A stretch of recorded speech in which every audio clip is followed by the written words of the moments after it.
first chip implanted into the human brain that directly links the human brain with the hard drive of a physical computer without a wire, without a cable. We have the biology that allows us to do, already, we have this, what those chips are allowing us to do. When we learn to access these mirror neurons in a very specific way, we have super learning. I do this personally. I mean, we can learn very, very quickly. We are at this pivotal crossroad where we are developing and evolving our technology so quickly. We have to make a choice as a society. How much of our power will we give away to the machines? How much of it sounds like a science fiction movie? Where do those movies come from? This is consciousness in those movies asking us to explore.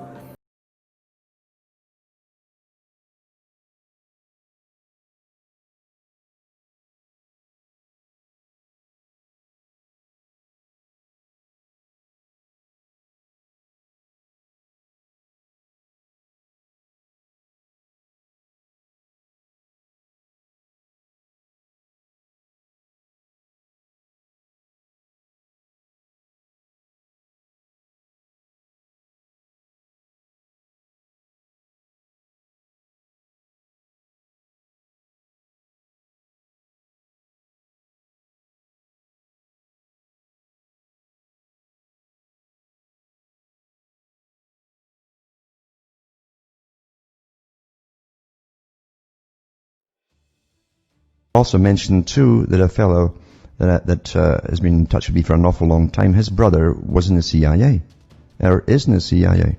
He will never talk about the CIA to him. He'll never give anything away whatsoever, except one bit of advice. He said, never watch the television. Never watch the television. It's the greatest scientific indoctrination tool ever devised. Haven't you figured that out? It's changed the whole culture of nations, not just one nation. Why do you think it was mandatory that everybody in Britain give access to televisions by the government? Why do you think China is under the same program to get everyone with a TV right now? Because they love to have you entertained. Do you really think that? And India is on the same route as well right now too. Most of your ideas and your opinions and how you emulate, because you emulate things, you mimic what you see. As Charles Galton, Darwin and others have said in the past. It becomes you, you become it. And that's what's happened. It's been very, very, very successful. Never watch the television.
September 12, 1957, a market researcher held a press conference to present his findings from a recent experiment.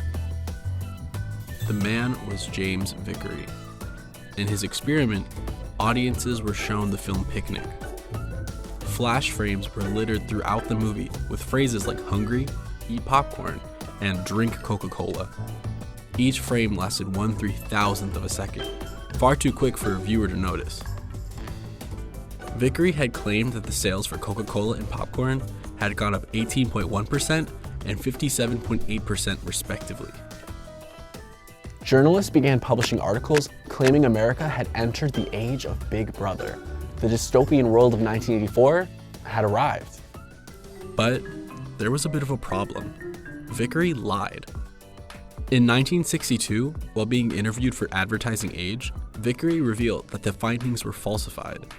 He called the original experiment a gimmick, and that the data was too small to be meaningful. But the damage had been done. The seeds of subliminal messaging had been planted in the public psyche. This fear intensified in 1973 when Dr. Wilson B. Key released a book dedicated to the subject. Subliminal Seduction discussed the ways in which advertisers prey on the public psyche by hiding secret messages.